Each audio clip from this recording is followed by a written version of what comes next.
Hey, welcome back everyone. Well, the hype train has officially left the station.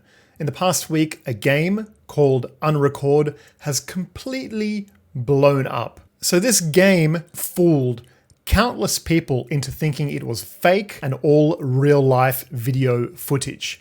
But no, no it's not. The developer then followed up on Twitter, dropping a tweet saying, no, this is actually real, and following up with some footage from within the Unreal Engine 5 scene view, confirming that it is, in fact, a game. Now, this is unique because it's coming not from a AAA company, not from Epic, who made Unreal Engine 5, but an independent developer leveraging that tool set. So it's pretty crazy. Some are saying, well, this is a glorified tech demo, it's on Rails, and there's no way the developer is going to be able to live up to the vision. Maybe, maybe not. And that's what we're going to try to work out in this video. I'm going to look at the actual teaser video and try to work out what it is exactly that is making this game look so realistic and convincing. Because it's more than just the environment, much more in fact. The developer is actually breaking a lot of existing conventions set by other AAA games like Call of Duty. I'll also go through some of the community feedback and criticism and try to get an idea of what is going on here. Let's go! So immediately you can see this environment looks super realistic. So from what I understand, they're using high-res 3D scans of an actual environment to get all the perfect fidelity of all the different environmental details and also the textures and things like that. So very laborious to kind of put all that together, but it's really working out for them. And you can see there's also this kind of fisheye lens and its chromatic abrasion happening around the edges, and that's because this is intended to be viewed as a body cam from like a police officer or law enforcement. Very interesting. See what he did there with the gun? In other modern shooters, it's usually a bit more snappy, a bit quicker, but what they've done here is just a bit more drawn out. He kind of checks it, then he does it. Wow, look at these environments. Look at the detail. Look at all that clutter. So Unreal Engine doing a lot of heavy lifting here, no doubt. I mean, the lighting, my God. And the sound design. Shots fired! Shots fired!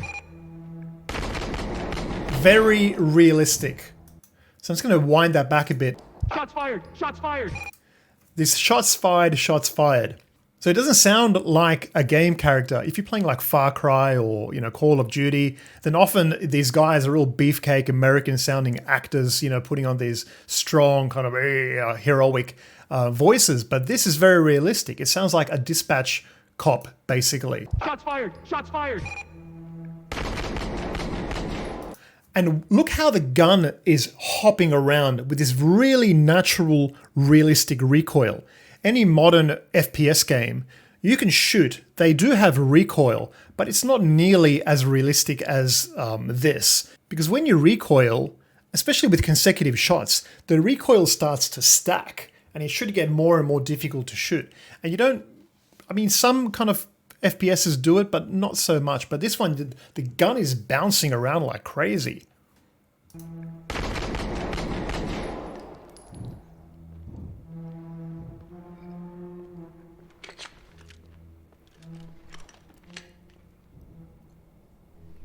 Oh man, the tension.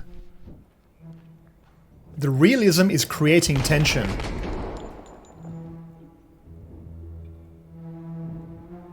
Let's wind that back. So you'll notice they're pixelating the enemy faces. Now this works for two reasons. One, it kind of fits into the story of this being a body cam and doing face detection and blurring it. And two, it avoids the uncanny valley because it's typically the NPC faces which do an immersive experience in and take us out of it, because we're very adept at discerning what is not a realistic face. So they're getting around that with this. It's very clever. And look how this body hits the floor. The ragdoll effect on this is very realistic. It's actually like someone getting snuffed out. The leg, the arm, and then the body follows it. You see that? Wait a second. Sorry, I know I'm interrupting this a lot, but check this out. You see the door? There's no damage on this door. It's a nice clean door. Look what happens when he kicks it. You see that? He's dented the door. That is insane. And it doesn't open the first time. Very realistic. He has to kick it again. So all these different things working together in conjunction.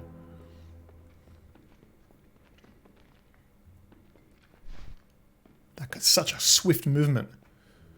Whoa, this environment is... Drone! That's interesting.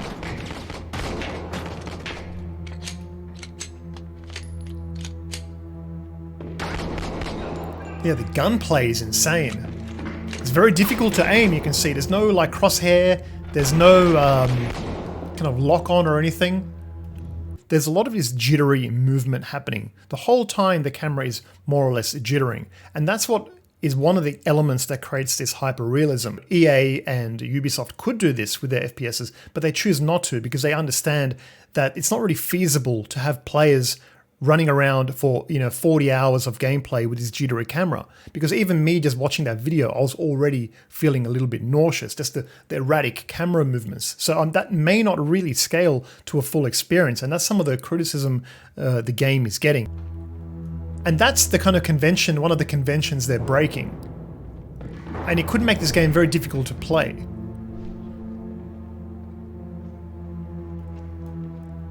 These environments are really cool.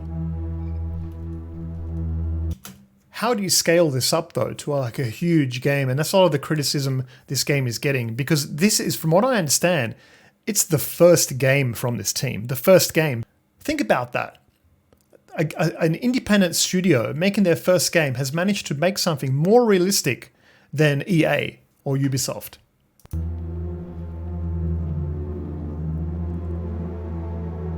Again with the face.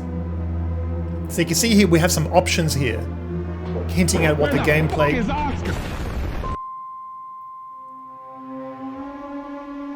Yeah, I mean, just amazing, truly.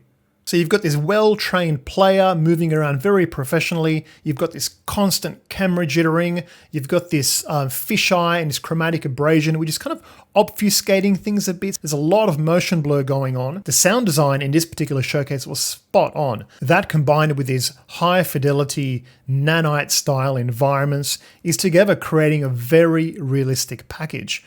Yeah, guys, wishlist that on Steam. Drama. How fitting is that name for that studio, because there's a lot of drama going on already, and we're going to talk about that now. So I want to get into some of the feedback that's coming from the community.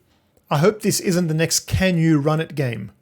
Yeah, that's going to be a potential thing, because for something that looks so good, you're going to want to have some beefy hardware. I would say at least a 30 series, if not a 40 series.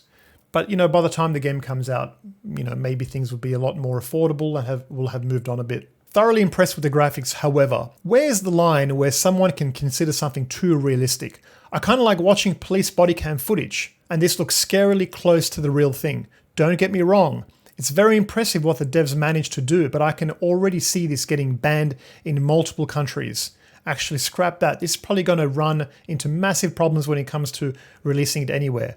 I cannot help but ask myself if it could desensitize people to actually killing human beings.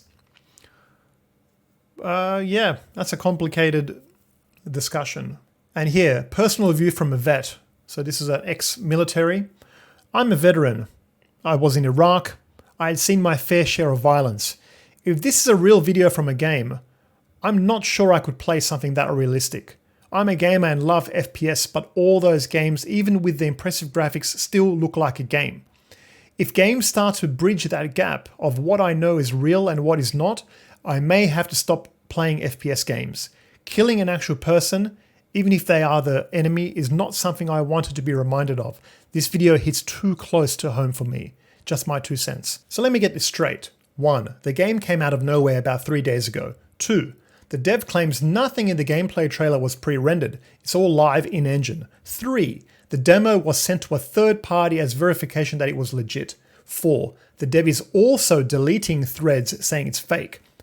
I don't want to be that guy but I think I've seen this one before. My bet, this is either going to pull a Ubisoft and get a massive downgrade before release, or the game is going to be about 20 seconds long. Would love to be wrong though. If it's real, this will be one for the history books. Yeah, no doubt. We have seen it before, and making games is hard. So we'll see what happens. No way the graphics are real. I just won't believe it until the game comes out. This is too good to be true at the moment. As cool as this looks, don't get blindly hyped. The only media we got about this game are 2 gameplay videos, which could be scripted, and a few screenshots. I don't want to say this game is fake. I'm also hyped about it, but this could also be another The Day Before fiasco. Steam Deck compatibility. I mean, I love how a game literally just teases like a pre-alpha, and people are already asking about, is it going to be on the Steam Deck? I mean, far out, man. I can't believe this is a real game. The lighting and reflections look so natural. It's very impressive. It's amazing what Unreal Engine 5 can do. Nice try, don't fall for it. Have we not learned from past overly cinematic trailers, Rainbow Six Siege, and the hype train that follows Cyberpunk? So the developer has responded to some of the questions and concerns. Scam or real gameplay footage? There have been many doubts raised about the authenticity of the gameplay. The game is developed on Unreal Engine 5, and the game footage is captured from an executable file and played using keyboard and mouse. It is not a VR game. In reality, it seems rather flattering to compare the graphics of Unrecord to reality. We would not use any real videos or external rendering to Unreal Engine for the creation of Unrecord. Unrecord is It's kind of strange that they would say it seems rather flattering to compare the graphics of Unrecord to reality. Why? Clearly that's what you're going for. So here we go, pro-police or anti-police. I thought this might come up. As a French studio addressing a global audience, the game does not engage in foreign policy and is not inspired by real-life events. The game will obviously avoid any undesirable topics such as discrimination, racism, violence against women and minorities. It's a bit of a thing when we live in an age where a game developer has to be concerned about putting police cars in their game. Let's all just take it easy, shall we? So there we have it, guys. Unrecord. Absolutely mind-blowing game. If this game does ultimately look like that demo video, then yeah, this is going to be something special and significant in gaming history. And it kind of tells you where the market could be going with the Unreal Engine 5. You see, Unreal Engine 5 is very new. It just came out not that long ago. Not that many studios have leveraged it in any meaningful way. That novel factor will wear off very quickly as new games start coming out. There's going to be a lot of games looking like this. This won't be no longer the only one. So you need something a bit more than just the visuals. You're going to need some kind of compelling game loop or story. So I really hope that this game ends up having some kind of compelling gameplay to go with the crazy visuals, because it's so realistic that man, I was really feeling the tension. Can you imagine bolting AI onto something like this, where you have these NPCs running around, powered by a language model, begging for mercy as you chase them around this maze, popping off shots? You better believe that's going to happen, because you don't have to embody AI in the physical world with robotics. You can do it within a game. The point of games for me has always been about escapism, whether it's a fully fledged fantasy environment like Skyrim, or just making certain things accessible to you that aren't normally available, like driving race cars, or, unlawful behavior like in GTA. But one thing I've noticed is the more realistic games tend to get, the more I start to yearn for anti-realism, simpler, low-key games. Speaking of low-key games, this is the one I'm currently working on. Please check it out on Steam. But hyper-realism does have its place, and I'm pretty damn excited about it. So there we have it, guys. This is Unrecord. Crazy game, and one to chuck on your wish list just to keep an eye on it, if anything, because it's going to be really interesting to see what this looks like when it comes out, if it comes out. There's a lot of pressure on this development team right now, and you're kind of damned if you do and you're damned if you don't as a game developer, because no matter what you do, there's always going to be people out there who are unhappy with your directions or decisions. So let me know down below, what do you think about this game and situation? Do you think it will ultimately look as good as the showcase? And how do you feel about this move towards hyper-realism when the lines of reality are getting blurred? Thanks for watching. I'll see you in the next one. Bye.